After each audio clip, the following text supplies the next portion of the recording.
इन दिनों लोकसभा महाराजगंज का संसदीय क्षेत्र में कोहराम मचा हुआ है। गठबंधन प्रत्याशी और भारतीय जनता पार्टी के प्रत्याशी में सीधी टक्कर यहाँ की जनता इन दिनों देख रही है। इंडिया गठबंधन के प्रत्याशी का जब नामांकन हुआ तो नामांकन के बाद से ही महाराजगंज में चर्चा का विषय बना हुआ है, क्योंकि इन्होंने जिस प्रकार से नामांकन दाखिला किया है पूरे देश में इनके नामांकन का चर्चा इस दिनों वायरल हो रहा है। हमारे साथ वही इंडिया गठबंधन के प्रत्याशी वीरेंद्र चौधरी हैं। सर, आप जिस संसदीय क्षेत्र से चुनाव लड़ रहे हैं, पिछले 30 वर्षों से भारतीय जनता पार्टी का कब्जा है, क्या लगता है आपको, कैसे भेज पाएंगे आप? देखिए, ये महाराजगंज जनपद जो है ये किसानों का क्षेत्र है और यहाँ 90 से 95% लोग खेती किसानी वाले हैं। व्यवसाय 5% लोग व्यवसाय करते होंगे, 5% यहाँ पे लोग नौकरी करते होंगे। 90% लोगों की आवाज बनने की जरूरत है और यहाँ के 30 वर्षों के सांसद ने 90% लोगों की आवाज दबा दी है। किसानों की आवाज उभरी नहीं, उनके लिए उसने एक बात नहीं किया, उसने लोकसभा में एक बार सवाल नहीं किया। इसीलिए हम लोगों ने अपना पर्चा दाखिला में साबित किया कि इस बार किसानों की आवाज दिल्ली की संसद में गूंजेगी। बसपा प्रत्याशी मौसमी आलम ने एक आरोप लगाया है कि कांग्रेस के प्रत्याशी और भारतीय जनता पार्टी के प्रत्याशी दोनों एक दूसरे के पूरक हैं, मिले हुए हैं, क्या कहना चाहेंगे? क्या लगता है आपको, क्या लगता है? उनके कहने से ऐसा कुछ लगता है आपको? कोई क्या कहता है इससे मेरा कोई मतलब नहीं है, लेकिन ये जाहिर है, ये तय है, ये जो उमड़ा हुआ जनसैलाब है, ये जो लोगों का मोहब्बत है, ये लोगों का जो उत्साह है, ये बता रहा है कि महाराजगंज के लिए, ये महाराजगंज की इज्जत के लिए और अपने भाई बेटे के लिए आज लोग तैयार हैं। क्योंकि गोरखपुर से आके लड़ने वाला 30 वर्षों से यहाँ पे कब्जा किया हुआ था। अब गोरखपुर वाला नहीं जीतेगा, महाराजगंज वाला जीतेगा, ये तय करना है। जनपद में पहली बार चौधरी बनाम चौधरी की लड़ाई है।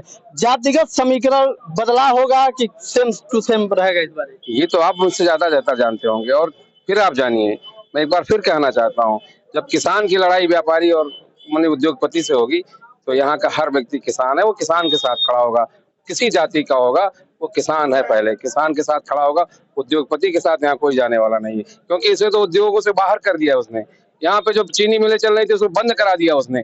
यहाँ तो उद्योग के नाम पे शून्य कर दिया महाराजगंज जिले को। तो उद्योगपति का साथ देने वाला यहाँ कोई नहीं है, सब किसानों का साथ देंगे।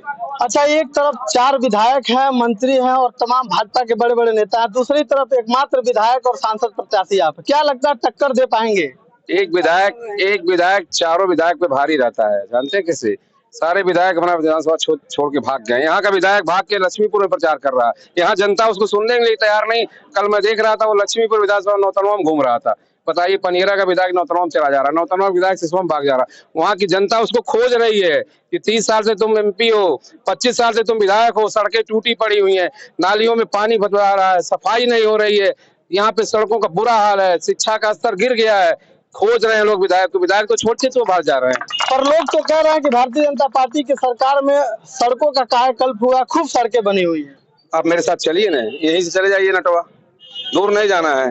जनपद से जोड़ने वाली सड़क है, पिछले 10 वर्षों से इतनी बड़ी बड़ी गिट्टियां पड़ी हुई, यही बन जावा सड़क। महाराजगंज संसदीय क्षेत्र में सबसे बड़ा मुद्दा क्या है जिसको लेकर के वीरेंद्र चौधरी समाज के लोगों तक पहुंच रहे हैं, लोगों से मिल रहे हैं? मैंने कहा नहीं, महाराजगंज को पिछले 30 साल में अति पिछड़ा जिला बना दिया इस सांसद ने। इस अति पिछड़े जिलों को सम्मानित जिला के रूप में लाना, यही सबसे बड़ी प्राथमिकता है। भाजपा तो लक्ष्य रखा है कि 11 लाख वोट हम पाएंगे महाराजगंज में, और आप जो है क्या कहना चाहेंगे? देखिए, उनके पास जानते हैं वो भविष्यवक्ता है, हम मूल भविष्यवक्ता नहीं है। हम लोग अपने कर्म पे विश्वास करते हैं। किसान के परिवार घर में पैदा हुए हैं, धरती का सीना चीर के हम लोग फसल उगाते हैं, तो ये पता चल जाएगा कि फसल में दाने कितने हम गिनना नहीं जानते हैं। बढ़िया फसल लगाते हैं, जब वो फसल तैयार होती है तो उसकी बाली देख के लग जाता है किसान को किसमें कितने दाने होंगे। वो लोग ऐसे ही बात करते हैं, उनकी बात करने दीजिए। इस बार पता चल जाएगा कि 11 लाख पार होगा कि 1 लाख पार होगा। आपके नामांकन में राष्ट्रीय अध्यक्ष आए थे मल्लिकार्जुन खड़गे, उनके आने से आपको कितना फायदा होगा? अरे आप बताइए, किसी पार्टी का राष्ट्रीय अध्यक्ष किसी के नामांकन में आता है? वो उनका स्नेह है, उनका आशीर्वाद है, हमारे पार्टी का मेरे ऊपर विश्वास है कि वो हमारे नामांकन में आए।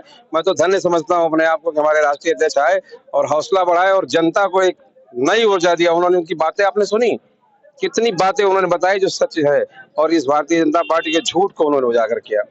अंतिम सवाल आपसे, अगर जीतते हैं तो पहला काम महाराजगंज जनपद वासियों के लिए क्या होगा? देखिए, पहले महाराजगंज का खोया हुआ सम्मान वापस दिलाऊंगा।